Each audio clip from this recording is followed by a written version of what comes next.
যারে ঘর দিলা সংসার দিলা রে, যারে ঘর দিলা সংসার দিলা রে, তারে বৈরাগী মন কেন দিলা রে, তারে বৈরাগী মন কেন দিলা রে। আসসালামু আলাইকুম আমার প্রিয় ভাই বোনেরা, সবাই কেমন আছেন? আশা করি যে যেখান থেকে আমার এই ভিডিওটা দেখছেন সবাই ভালো আছেন, সুস্থ আছেন। আর আমিও এই যে দেখেন ভর দুপুরবেলা কিন্তু এখন 12টা বাজে, রান্নাঘরে চলে আসছি। তো এখানে 2 পদের চিংড়ি মাছ আনা হয়েছে।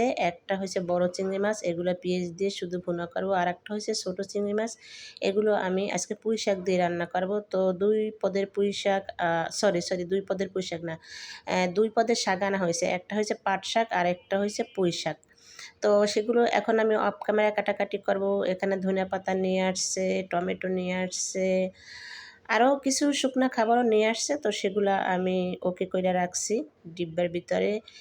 ওই বিস্কুট আর কি, হাবিজাবি এইসব খাবার। আর দেখেন এই যে শাক কিনছে আমাদের ঘরে লোক আছে না, সে শাক কিনছে দেখেন, এই কিচ্ছু বলা যাবে না। আয় হায় রে, বললো তো পাপ হয়ে যাবে। প্লিজ আপনারা কেউ কিছু বলবেন না, আমিও কিছু বলি না, বুঝছেন? এগুলো বললে আবার পাপ হয়ে যাইব। কারণ এই যে দেখেন, এগুলো কিন্তু ঠিকই দাম দিয়ে আনছে।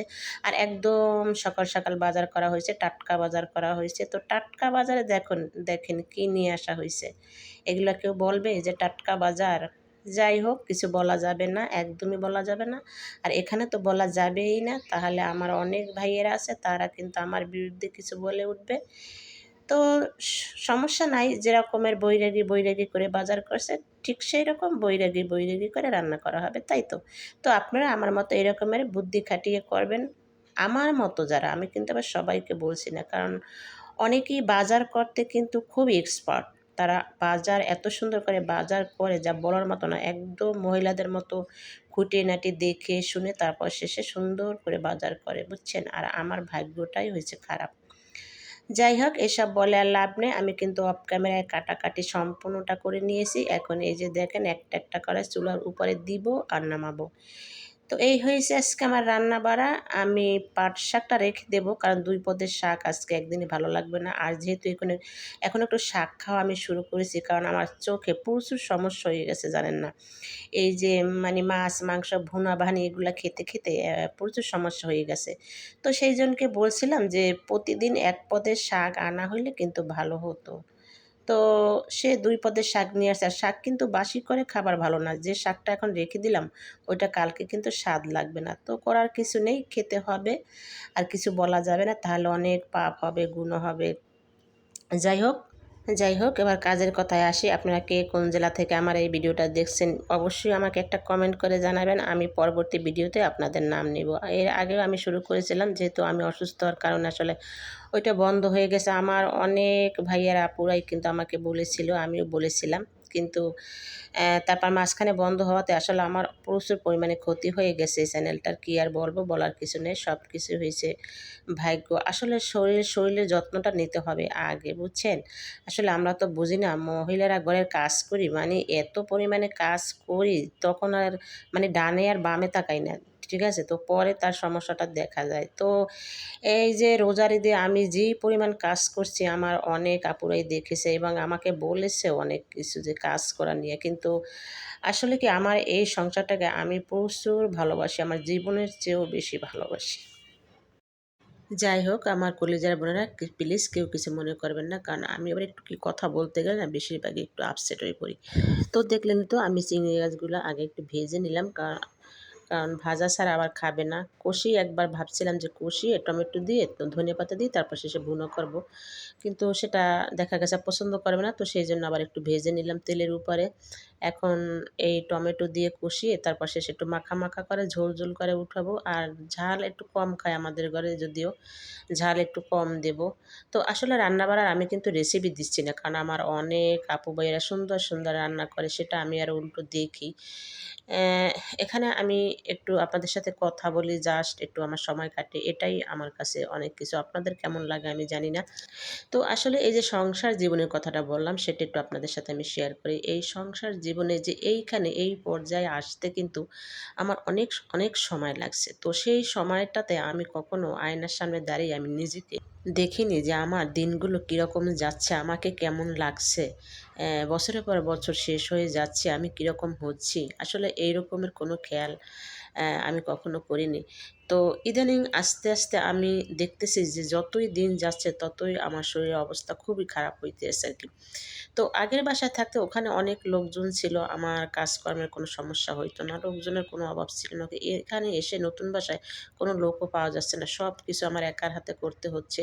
আর রোজার ঈদ দেখলেনই যে কাজ করে আমি কিভাবে অসুস্থ হয়ে পড়েছি। এখন আবার এই যে সামনে কোরবানি ঈদ আসছে, তো কি যে অবস্থা হবে জানি না। তো একটা লোক আপনাদের দয়ায় আমি পেয়েছি, উনি কাজও করা শুরু করেছে। তো একটু কিছুটা হলেও আমার আর কি আমাকে হেল্প করে উনি, মানে একটু ভারী কাজ যেগুলো সেগুলা, কিন্তু রান্না-বাড়া অন্যান্য যে সমস্ত কাজ সেগুলো কিন্তু আমাকেই করতে হচ্ছে। আর যেহেতু আমার কিন্তু এখনও সমস্যাগুলো কাটিয়ে উঠতে পারিনি আমি। একটার পর একটা, এই যে মাথা ব্যথা, চোখ ব্যথা এগুলো তো আছেই। তার সাথে, সাথে যে ঠান্ডা লাগছিল, যে গলার সমস্যাটা সেটা এখনও পুরোপুরি ভালো হয়ে ওঠে নাই। সেটা আপনারা আমার কথায় বুঝতে পারতেছেন। আর এই যে ভিডিওতে ভয়েস দিতেছি আসলে কিরকম কি হইতেছে তাও জানি না। আর এখন ভিডিও যেহেতু আমি দিচ্ছি না কন্টিনিউ, তো সেই জন্য তো চেষ্টা করব এখন থেকে একটু দেওয়ার, যদি একদিন বাদেও একদিন হয় আমি দেওয়ার চেষ্টা করব। প্লিজ আপনারা আমাকে কেউ আপনাদের কাছ থেকে কেউ আমাকে সরিয়ে দিবেন না, আপনাদের একটু পাশে রাখার চেষ্টা করবেন আমাকে। আর এই যে দেখেন আমার রান্নাবাড়ি একদিকে চলতেছে, অন্যদিকে যে ছেলে ঘুমিয়েছিল, বিছনার কি অবস্থা দেখেন। এইদিকে মানে কি আর বলবো, মানে আমি একা মানুষ তো যেদিকে না যাই সেদিকেই আর কি এইরকম অবস্থা হয়ে থাকে। আর আজকে প্রচুর রৌদ্র উঠছে, তো সেই জন্য ভাবছি একটু এখানে আমি সব কিছু রৌদ্রে দিব। আর আমার রান্নাবাড়ি এখন অলরেডি প্রায় শেষ। তো পুঁইশাক দিয়ে চিংড়ি মাছ রান্নাটা বসিয়ে দিয়েছি। চিংড়ি মাছ ভুনা অলরেডি হয়ে গেছে। আর এই যে দেখেন বাহিরের আলোটা, আর আমি রান্নাবাড়া শেষে এখানে না আসলে আমার ভালোই লাগে না। এখানে আসলে আমার লাগে যেন আমার কলিজাটা কত বড় হয়ে যায়, এই দৃশ্যগুলো দেখলে আমার না অনেক ভালো লাগে। আসলে সারাদিন কারোর সাথে কথা বলি না, তো এই জন্যও ভালো লাগে না। তো প্লিজ আপনারা কে কোন জেলা থেকে আমার এই ভিডিওটা দেখছেন প্লিজ আমাকে একটা সুন্দর কমেন্ট করে জানাবেন। আর আপনারা একটু আমার পাশে থাকবেন প্লিজ। আসলে কি আমি অনেক সময় বিভিন্ন কাজে ব্যস্ত থাকি এবং বিভিন্ন সময় বিভিন্ন এই যে দেখেন এখন আবার আরেকটা টেনশন হয়ে গেছে যে আমার ফোনটা ডিস্টার্ব দিচ্ছে, মানে একটু সাপোর্ট করতে সবাইকে সমস্যা হচ্ছে। কিন্তু আসলে আমি সবার ভিডিও দেখি, লাইক দেই, কিন্তু ওই যে একটা কথা, আমি কমেন্ট করে আসতে পারি না। আর কমেন্ট না করলে তো ভালোই হবে না, বুঝছেন? কমেন্ট না করলে ভালো কীভাবে হবে? আমি কীভাবে বুঝবো যে আপনি আমার ভিডিওটা দেখছেন? তো আমি আসলে যাদের ভিডিওই দেখি আমি তাদেরকে একটু ওয়াচ টাইম পূরণ করার চেষ্টা করি। এটা আসলে আমরা প্রচুর কষ্ট করে এখানে এক একটা ভিডিও তৈরি করি। আমি যেভাবে কষ্ট করি সবাই ওই রকমের কষ্ট করে, ঠিক আছে? এজন্য আমি সবার কষ্টটা একটু বোঝার চেষ্টা করি। তো যাই হোক, প্লিজ আপনারা আমার ভিডিওটা দেখে প্লিজ একটা লাইক দিয়ে দেখা শুরু করবেন। আর যে যেখান থেকে আমার এই ভিডিওটা আজকে দেখছেন প্লিজ আমাকে সুন্দর একটা কমেন্ট করে দিবেন কী রকমের হইলো। কারণ অনেক দিন গ্যাপে গ্যাপে ভিডিও দিচ্ছি, তো কীরকম হয় আসলে বুঝি না, এই হচ্ছে একটা কথা। আর সবাইকে আমি আর একটা কথা বলছি অনুরোধ করে আপনাদেরকে, যে আমার এত সাপোর্টার হয়েছে, যে আমি এত লোককে সাপোর্ট করেছি, যা আমি এখন তাদের প্রত্যেকজনের পরিবারে গিয়ে আমি এখন উঠতে পারি না। আর আমার রেজাল্ট তো দেখেন, আমার প্রচুর সাবস্ক্রাইব আমার চলে গেছে, তারা তুলে নিয়েছে। তো আমি এইটা নিয়ে একটা শর্ট ভিডিও দিব ভাবছিলাম, কিন্তু আসলে আমার সময় হয় না। সবাই যে রকমের আসলে ভালোবাসা দিলে সেটা চিরদিনের জন্যই দেওয়া উচিত। ক্ষণিকের জন্য এইভাবে দিয়া আবার তুলে নেওয়া এটা কিন্তু আসলে ঠিক না। আর আমরা যে অনলাইনে ঢুকি আমরা কিন্তু সবার ভিডিওই দেখি, ঠিক আছে? ভিডিও দেখি, লাইক দেই। এখন সবার পরিবারে গিয়ে তো কমেন্ট করা আসলে সম্ভব হয় না।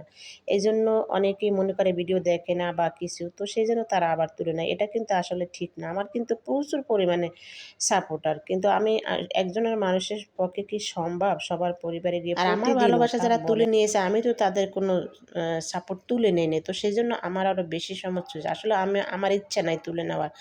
আমি সবাইকে, তো আমি এখন বিদায় নিলাম। পরবর্তী ভিডিওতে আপনাদের সাথে এই নিয়ে